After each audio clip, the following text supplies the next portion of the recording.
BOBOVR F2 is an active air circulation facial interface for the Oculus Quest 2. It comes complete with a bespoke replacement facial interface with foam, faux leather face cushion and a small, lightweight fan unit which extracts warm air from the eye box in the Quest 2. This device is designed for the purpose of preventing lens fogging during use of the VR headset and maintain a constant flow of air within the eye box. BOBOVR sent me a unit to try out, so I decided to look into it and let you know what I think. I was under no obligation to give a positive review, and all opinions in this video are 100% my own. So let's take a look.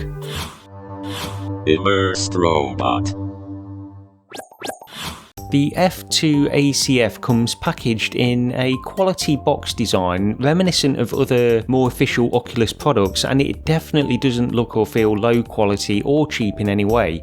And in the box you receive the fan unit, the replacement face gasket and cushion, a USB-C charging cable, instructions and a microfiber cloth. The fan unit itself is very small and light with a sleek design which doesn't look out of place with the rest of the Quest 2, and it actually matches the colour of the headset perfectly. It does actually require the included plastic face gasket in order to attach and operate correctly, and this comes with a very comfortable cushion attached. But if you prefer a separate face cushion by VR cover for example, then that's not too much of an issue. The stock cushion is only attached with Velcro, so swapping it over to a VR cover version is no problem at all. Fitting the unit onto the Quest 2 is relatively straightforward as well. You just remove your old gasket, attach the new one and then finally clip on the active fan unit. The fan has two speed settings, Gear 1 and Gear 2. If you select Gear 1 then the battery life is reported to be around 4.5 hours and Gear 2 will give you around 3.5 hours. It will definitely outlast a standard Quest 2 charge easily, but if you do need more power while you're playing then it can draw power from the USB connection on the side of the Quest 2, but according to the instructions this will increase the power consumption of the headset by around 5 to 10%. You'll notice when you first turn on the device that there is only a very small amount of noticeable noise.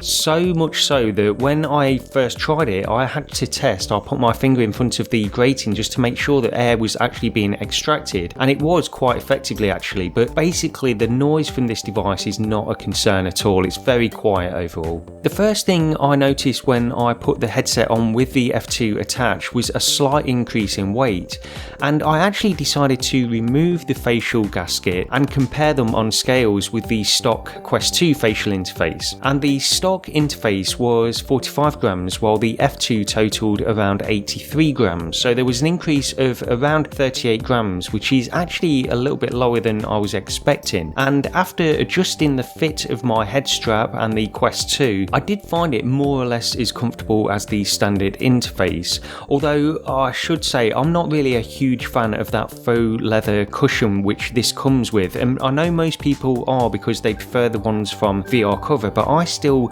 overall prefer the standard foam cushion on the Quest 2. But this is really what I'm limited to, either the stock F2 cushion or something by VR cover. But anyway, I decided to jump straight into pistol whip, something a little bit more active, and I played through a number of scenes while turning on the F2 all the way up to the maximum speed setting. And the Quest 2 was completely cold. I hadn't used it for a number of hours before starting to play, and I can tell you from experience that there would usually have been a definite build-up of fogging on the lenses while jumping straight into pistol whip when the Quest was cold like that. But after 30 minutes of play with the F2 active, and in spite of my own perspiration, the lenses stayed completely clear from start to finish. There was zero fogging up at all. So this first use of the F2 really did impress me. The face cushion had gathered some sweat, but there was no fogging, no moisture on the lenses whatsoever after around 30 minutes of relatively active play. Now, I've used it several times since then in various experiences and the result has always been the same. So in terms of doing what it claims, then I can completely confirm this. It does exactly what it claims to do.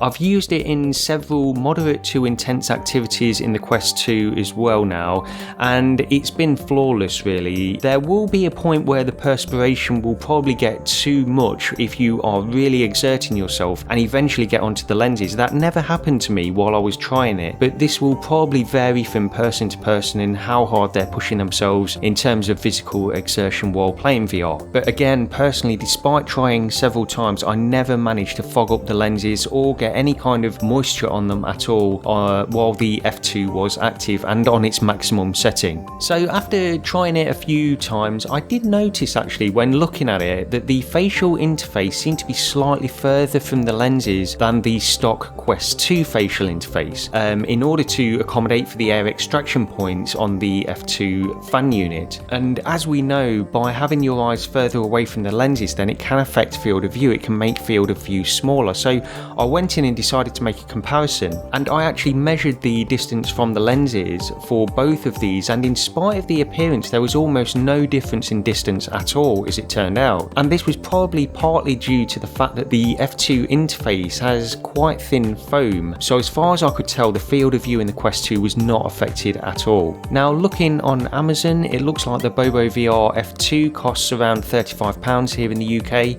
and I would guess at around $40, $45 in the US, although I wasn't able to find a listing on Amazon.com at the time of making this video. And you do need to keep in mind that depending on the reseller on Amazon, there may be additional delivery fees added to this as well. But overall, I was more impressed with the F2 than I expected to be, and even though I tried my best, I wasn't able to fog up the lenses while it was active. So in terms of functioning as it should, there were no problems at all. The only downsides are really the very slight amount of weight which is added to the front of the headset, and really the hassle of having one more thing to charge that goes along with the Quest 2. With regards to the weight, I actually found this to be a very small issue once I'd got it adjusted, and those extra 38 grams can be redistributed quite effectively by altering your fit. Especially if you have an Elite strap or something similar to that, then it's really not too much of a concern, I would say. So I will definitely be using the F2 on my Quest 2 going forward,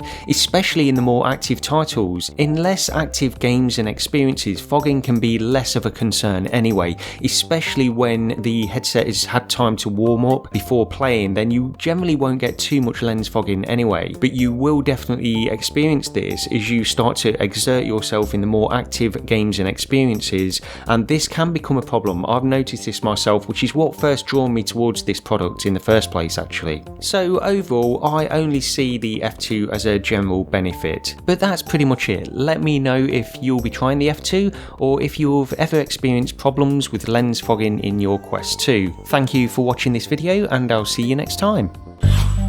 Please consider supporting Immersed Robot on Patreon, or joining the Discord, or following me on Twitter, or better yet, all of the above. Links in the description below.